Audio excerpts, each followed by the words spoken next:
est-ce que vous avez des blessés pour ce match No, la verdad que tenía Mika una complicación, Faía tenía una complicación, me la solucionó, Adri entrenó normalmente hoy, así que más allá de la partida de algunos futbolistas, no hay ningún lesionado. Il y a eu Faye qui a eu quelques petites complications, mais ça s'est réglé. Adrien s'est lui entraîné normalement aujourd'hui. Et à part les départs de joueurs, il n'y a pas d'absent. Est-ce qu'on peut avoir des nouvelles des blessés de longue date? Je pense à Alidou Seydou et Dohan Alendar. Où est-ce qu'ils en sont un petit peu de leur... Puede dar noticias de los lesionados de larga duración como Seydou y Alendar. Y no, bueno, son jugadores que están evolucionando, pero seguramente el tiempo es no negociable, o sea, llevará el tiempo que permita cada situación, pero bueno, serán jugadores seguramente para tener en cuenta en la próxima temporada. Oui, donc ils sont en pleine évolution. Réellement, les délais de convalescence ne sont pas négociables et ce sont des joueurs qu'on aura sans doute à disposition seulement lors de la prochaine saison. Est-ce que vous espérez que le nouvel attaquant Kyogo Furuhashi soit qualifié pour Monaco?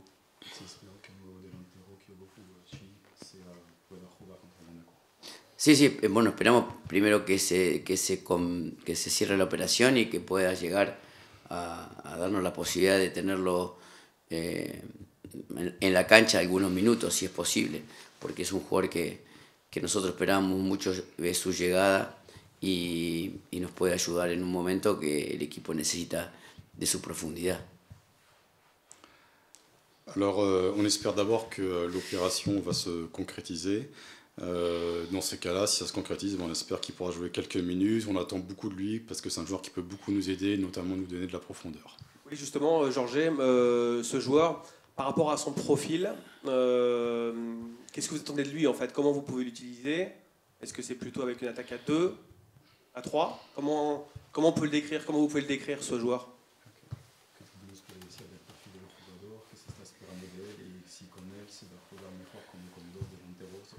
Sí, bueno, yo creo que tendrá que ver mucho con el complemento que genere en él Kalimuendo, Blas o Guerí o cualquier jugador que juegue en ese lugar. Yo creo que es un jugador que nos va a dar muchas chances de cara al arco rival. Entonces el complemento o lo socioafectivo con los compañeros que tenga nos va a dar la forma. Yo creo que primero tenemos que encontrar cómo a través de su condición puede generar socioafectividad con el resto. Podemos utilizar a los dos, podemos utilizar a uno y uno, podemos usar a uno afuera y uno adentro. Dependerá mucho de qué complemento o cómo se complementan uno con otros.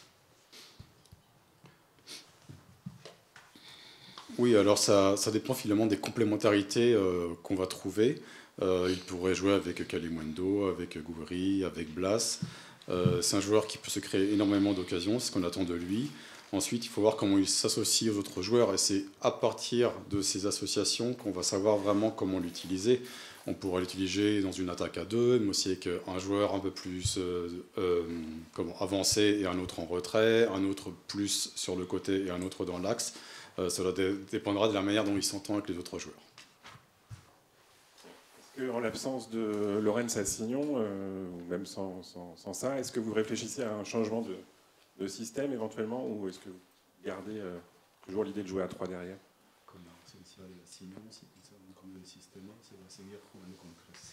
No, bueno, con la ausencia de Sassignon por ahí podemos implementar otro sistema en el cual los jugadores tengan... Yo siempre hablo de que la relación de los jugadores que nosotros contamos hoy tiene que ver con la protección uno del otro y esta ausencia que es muy importante para nosotros, pero que a su vez nos puede dar la posibilidad de cambiar de sistema, de jugar con 4 jugadores en el fondo y tener un pivot, una posibilidad que hoy entrenamos. Así que nosotros estamos buscando en realidad las mejores relaciones defensivas y ofensivas relacionados a los jugadores que tenemos. Yo no me cierro a ninguna posibilidad que nos ayude a ser sólidos, a ser un equipo compensado. Hoy vamos a jugar contra un equipo que debe ser el mejor equipo en transición y en definiciones rápidas del fútbol, inclusive del mundo. Así que tenemos que tener un equipo que, más allá de lo numérico, tenga una buena complementación, porque Mónaco te da muy pocas posibilidades de cuando tu equipo está desarmado.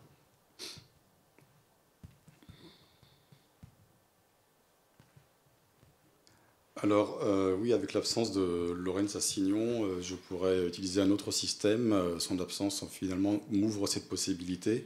Ensuite, ce qui est important pour moi, que ce soit devant ou derrière, c'est les relations entre les joueurs. Et comment, notamment pour les défenseurs, comment l'un va protéger l'autre.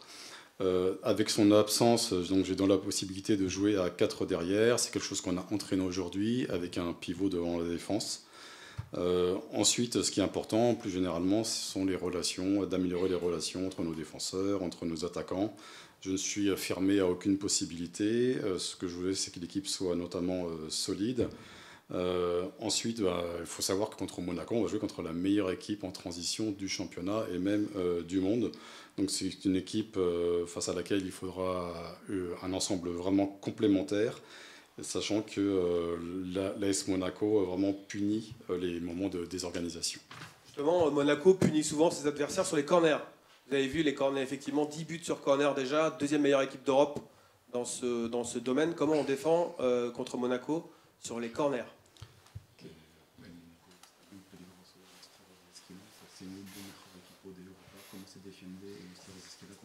Bueno, hoy trabajamos eso, ¿no? Posicionalmente, cómo poder enfrentar desde la estrategia una realidad que tiene Mónaco, ¿no? Que es un equipo muy fuerte en juego aéreo, tanto de córner como frontal.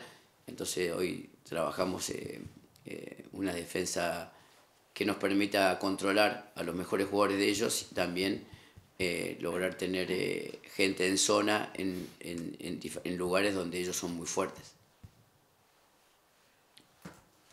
Alors oui, aujourd'hui on a travaillé justement cela, comment nous positionner, quelle stratégie adopter.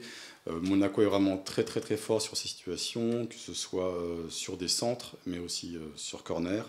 On a travaillé donc défensivement pour réussir à contrôler. On peut notamment utiliser des personnes, des joueurs en zone, là où Monaco, dans la zone où Monaco est très fort. Comment est-ce que vous jugez l'intégration sur le terrain et dans le vestiaire de Seko Fofana et de Brice Samba? Est-ce que ce sont les leaders que vous pensiez qu'ils deviendraient?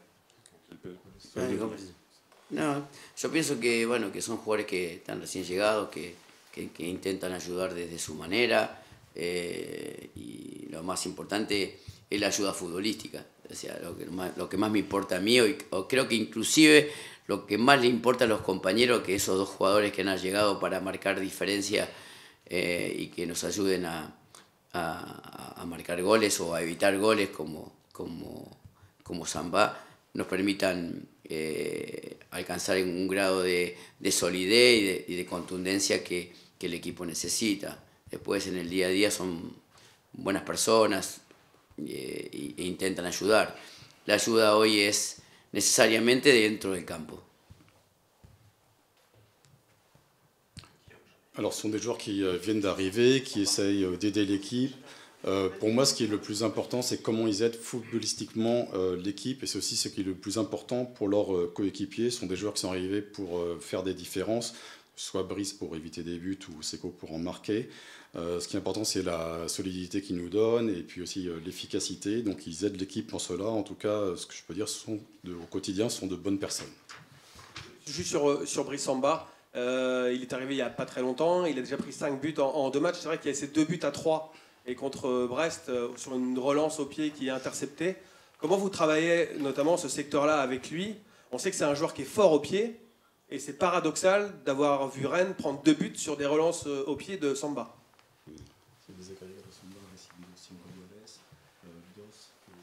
decir, Pablo, por despegue. ¿Cómo trabajar realmente la salida con él?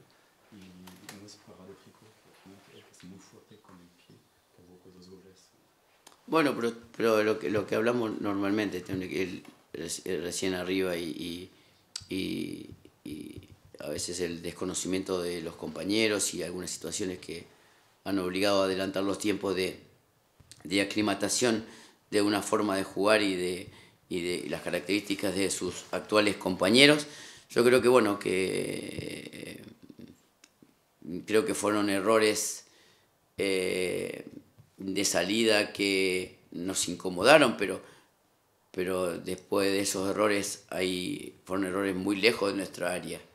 Yo no sé, creo que fueron errores, pero no fueron errores que en definitiva otorgarle al portero la responsabilidad del gol por ese error. O sea, un error de juego, pero después hubo un montón de facetas posteriores que el equipo ejecutó mal para defender ese error.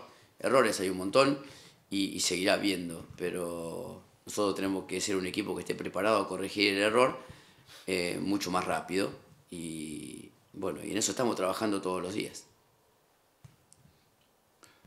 Alors, comme je le disais, c'est un joueur qui vient d'arriver, qui ne connaît pas encore ses coéquipiers, donc il y a un temps d'acclimatation, chacun doit s'habituer à l'autre. Ensuite, évidemment, les erreurs sur ces relances nous ont un peu gênés, mais je voudrais vraiment souligner que ces erreurs, les ballons sont arrivés loin de notre surface. Donc pour moi, ces erreurs n'étaient pas décisives. Je ne vais pas imputer la responsabilité de ces buts à Brice. Après ces erreurs, ce qui m'importe, c'est justement que l'équipe n'a pas très bien exécuté d'autres temps du jeu, et l'équipe doit être préparée à corriger beaucoup plus rapidement ces erreurs. Un peu toujours dans cette veine-là, il y a une stat qui est assez étonnante parce qu'on a l'impression parfois d'une fragilité de votre défense, mais finalement quand on regarde les expected goals sur la saison, Rennes est la 4e équipe de Ligue 1 qui en concède le moins. Alors comment l'expliquer? Est-ce que c'est dû au fait que justement il y a des grosses erreurs individuelles au cours des matchs qui coûtent cher, et si c'est le cas, comment les éviter quand on est entraîneur? Est-ce qu'on est forcément impuissant sur ces erreurs infantiles, comme vous les avez parfois qualifiées de votre défense? Si todavía hablando de estadísticas, hay un parámetro, es que la Rennes parece frágil, es el cuarto equipo que recibe menos goles esperados, expected goals. Eso, ¿cómo lo explica? Si viene de errores individuales Sí. fuertes y como el entrenador. Sí, yo creo que son decisiones individuales puntuales. Yo creo que ahí usted acierta en la estadística y acierta en la evaluación. Creo que el fútbol hoy actualmente lo definen las acciones y nosotros estamos definiendo los partidos por acciones. Y es lo que tenemos que corregir. El equipo está muchas veces en el partido bien parado, sólido, junto, pero muchas veces peca de cometer errores no forzados que terminan costándole los partidos. Y en eso sí lo hemos mejorado. En eso sí seguimos pecando de fragilidades emocionales individuales que terminan costándonos cada partido. Est-ce que l'entraîneur du coup peut faire quelque chose là-dessus? Parce que j'ai compris. Si el entrenador puede hacer algo. Sí, bueno, nosotros intentamos que no suceda. Intentamos modificar estratégicamente salidas para no estar cerca de nuestro arco, no dándole la responsabilidad de tomar decisiones muy cerca de nuestra portería, variando, pero bueno, el fútbol es muy dinámico, la pelota a veces vuelve con demasiada frecuencia a lugares donde el equipo tiene que tomar las decisiones cerca de nuestra portería. Hemos trabajado en la semana para intentar llevar la pelota a campo rival más rápido y que no haya esos errores no forzados. Bueno, es un trabajo de todos los días, mejorar la forma, que la forma no se modifique, y a su vez también mejorar las acciones, que ya tiene que ver con algo cualitativo, que tiene que ver con la personalidad y la capacidad de cada futbolista.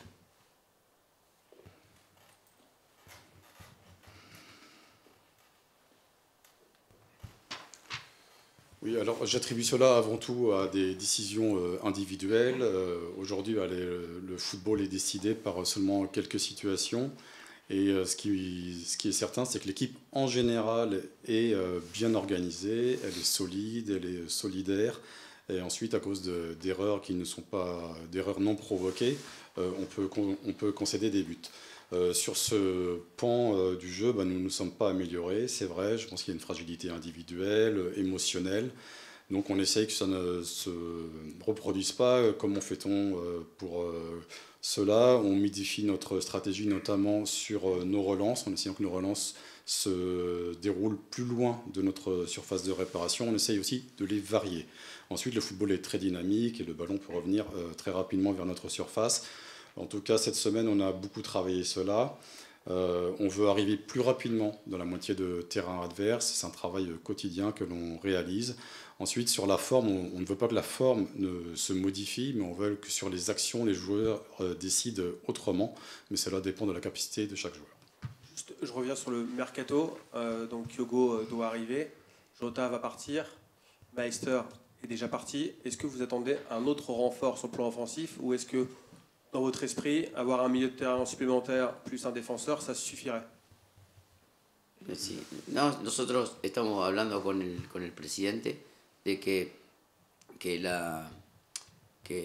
al tener solamente una competencia necesitábamos un futbolista en la fase defensiva, otro volante más y un delantero que ahora acaba de llegar.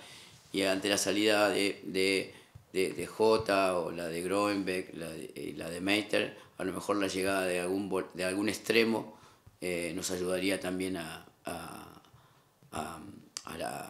tener diferentes variantes de ataque de cara a lo que viene, ¿no?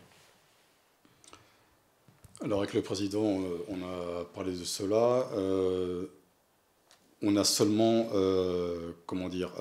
nous, ce qu'on estime que l'on a besoin d'un défenseur, d'un milieu de terrain, et puis on pensait aussi à un attaquant, mais il vient d'arriver, ou il va arriver prochainement. Ensuite, avec les départs de Jota, de Meister, de Grondbaek, ce qui pourrait nous intéresser, c'est d'avoir un ailier qui nous aiderait à avoir des variantes dans notre manière d'attaquer. Le défenseur, ce défenseur axial, il faut qu'il soit gaucher ou c'est pas forcément obligatoire? No, no necesariamente. No, tenemos que tener un muy buen defensor. Después, hoy elegir significa tener mucho dinero. Nosotros pensamos de que necesitamos gente sólida y contundente en el inicio, gente sólida en la mitad de la cancha y a gente desequilibrante en el último tercio. Oui, alors ce que l'on veut, oui, c'est un très bon défenseur. Après, pour avoir un très bon défenseur, évidemment, ça dépend de l'argent que l'on peut mettre. Mais nous, ce qu'on veut, c'est un joueur solide. Et puis au milieu de terrain, on veut aussi un joueur efficace. Et puis devant également.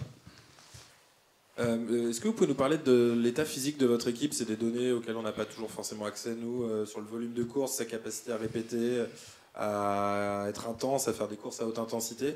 Est-ce qu'elle est dans un bon état physique selon vous ou pas? Parce que bon, contre Brest ça a été, mais il y a d'autres matchs où parfois on l'a vu un peu plonger physiquement. Est-ce qu'elle va bien physiquement cette équipe?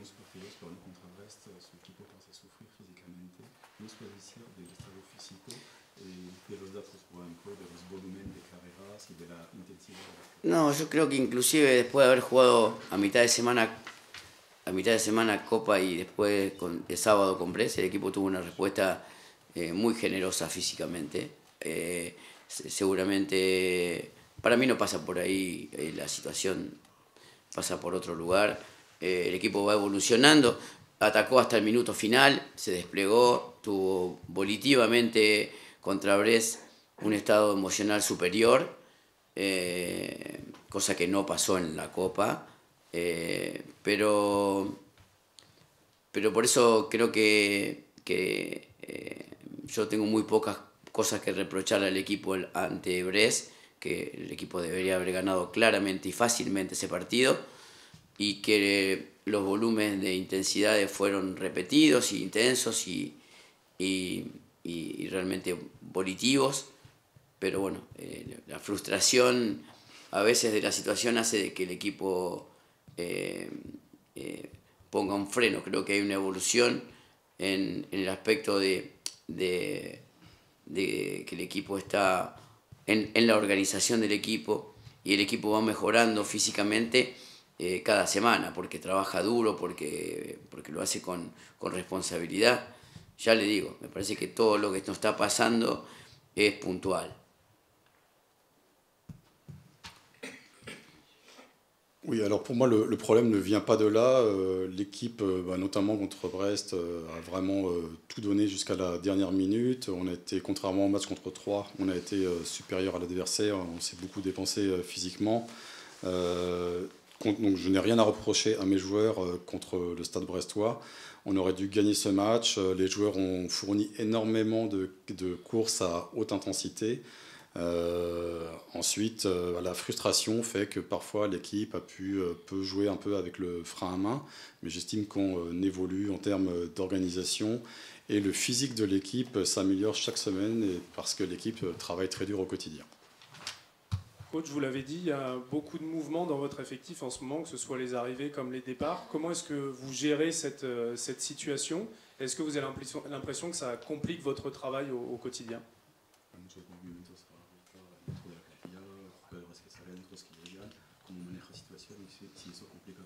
No, bueno, básicamente este mercado de tanto recambio no ayuda mucho, pero bueno, es una necesidad que tiene el equipo porque tiene que corregir errores anteriores, muchos errores anteriores, y bueno, pero nosotros como cuerpo técnico tenemos la obligación de ensamblar a los que vienen con los que están y en el corto plazo tener resultados. No es fácil, a veces se consigue rápido, a veces se consigue en el mediano plazo, a veces ni se consigue, pero bueno, nuestra obligación como trabajadores de esto es que eso suceda lo más rápido posible.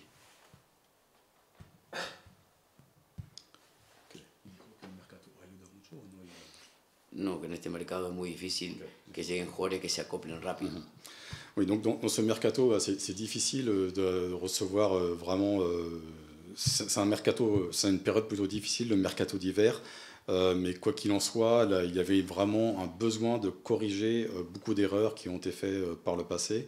Nous, après, comme staff, notre obligation, c'est de réussir à assembler ces joueurs et que ces joueurs s'adaptent, soit à court terme, soit à moyen terme, soit à long terme. En tout cas, on travaille au quotidien et c'est notre obligation d'essayer de les faire jouer ensemble.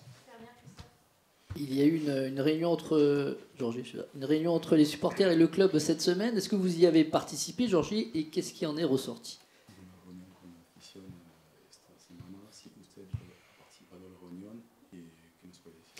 Yo la reunión la propuse yo. La propuse yo porque necesitamos saber la realidad, que todo el mundo sepa la realidad y que de la única manera de que el equipo pueda salir de esta realidad es estando juntos. O sea, de nada sirve ahora mirar para atrás o reproches, ahora hay que empujar, hay que estar juntos, es muy difícil lo que nos toca y hay que tratar de aportar de todos los lados para que el equipo se sienta apoyado más allá de que le guste o no le guste a quién. Hoy el club, el escudo está por encima de todo y va a tener que superarlo, la situación que es complicada, juntos. Separado va a ser mucho más difícil. En fait, c'est moi qui ai proposé cette réunion. Nous avions besoin de savoir quels étaient le sentiment des supporters. Moi, j'estime que c'est ensemble que l'on va sortir de cette situation. C'est la seule manière d'y arriver. On n'est plus autant des reproches, mais plutôt autant de l'union. Donc, il faut que tout le monde apporte du sien de son côté. Il faut que l'équipe se sente vraiment soutenue. J'estime que l'écusson est au-dessus de tous et qu'on doit être ensemble. Bonjour. Comment ça va? Est-ce que tu peux nous parler de ta saison un petit peu, qui est faite de haut et de bas? Ça a été un peu compliqué, notamment ces dernières semaines, mais comment tu vas physiquement, mentalement? Maintenant, je vais bien. Après, c'est vrai que la situation n'est pas facile. Après, physiquement, je reviens petit à petit parce que j'ai eu mon problème au genou avant les vacances. Et c'est vrai que physiquement, j'ai un peu de mal, mais j'essaye de bosser tous les jours en train pour revenir au top. Et j'essaye de. C'est vrai que ma saison, surtout statiquement, elle n'est pas bonne par rapport aux saisons que j'ai connues auparavant. Ça, j'en suis conscient. Mais faut que je travaille. Il reste encore une deuxième partie de saison pour améliorer tout ça. Je comprends que les gens soient déçus en fait, de tes prestations, de l'apport, en fait, alors que on attendait de toi que tu sois un leader, avec beaucoup de changements. Tu es un des anciens, finalement, de cette équipe. Oui, bah oui, je comprends totalement. De toute façon, moi, je suis le premier déçu. Hein. Moi, je suis quelqu'un qui est beaucoup exigeant envers soi-même. Parce que bah, c'est ce genre de joueur comme moi qu'on attend. Donc, c'est normal qu'on leur tape plus dessus.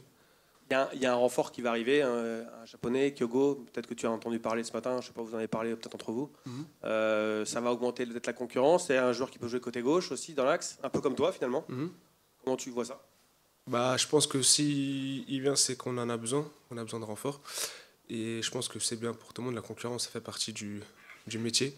Et je pense que c'est un bien pour tout le monde d'avoir de la concurrence. Ça fait augmenter le niveau. Et j'espère qu'il va beaucoup nous aider. Comment ça se passe avec le coach pour toi? C'est vrai qu'en conf, parfois, il t'a nommé, pas que toi, mais parmi les joueurs offensifs dont il attendait plus, en soulignant aussi justement ton talent et des choses de genre. Est-ce qu'il te le dit aussi? Comment vous arrivez à discuter? Comment vous parlez de ça? Bon, on fait des vidéos individuelles. Et c'est vrai qu'il me l'a dit parce qu'après, il me connaît déjà. Quand j'étais à Nice, on avait joué beaucoup de fois contre Marseille. Donc il sait de quoi je suis capable. Il est très exigeant envers moi. Donc ouais, on parle beaucoup, surtout en faisant des vidéos individuelles. Et ça me permet de progresser et de travailler un entraînement plus dur pour lui montrer la confiance qu'il a en moi. J'imagine que quand tu as signé au Stade Rennais, tu n'imaginais pas forcément vivre une saison comme celle-là.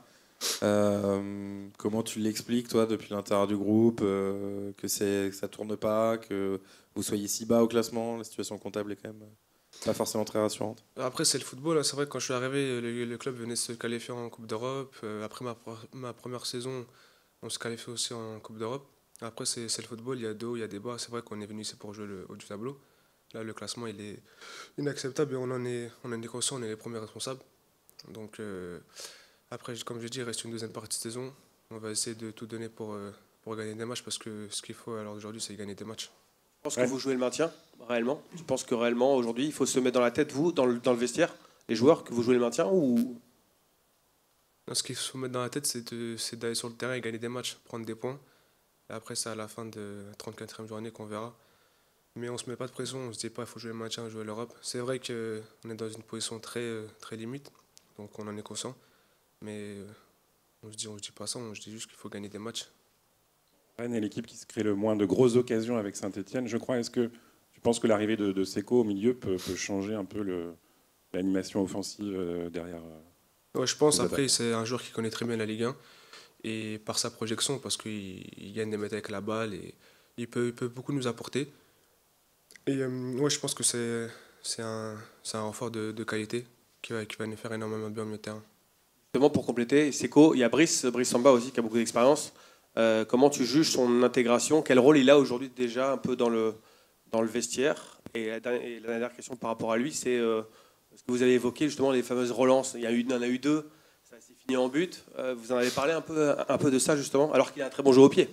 Oui, il a un très beau jeu au pied. Après, Brice, il a l'expérience, il est en équipe de France, il est assez âgé. Donc non, il est à l'aise dans le groupe, il parle, il discute surtout avec les défenseurs, le milieu de terrain. Après, ces relances, non.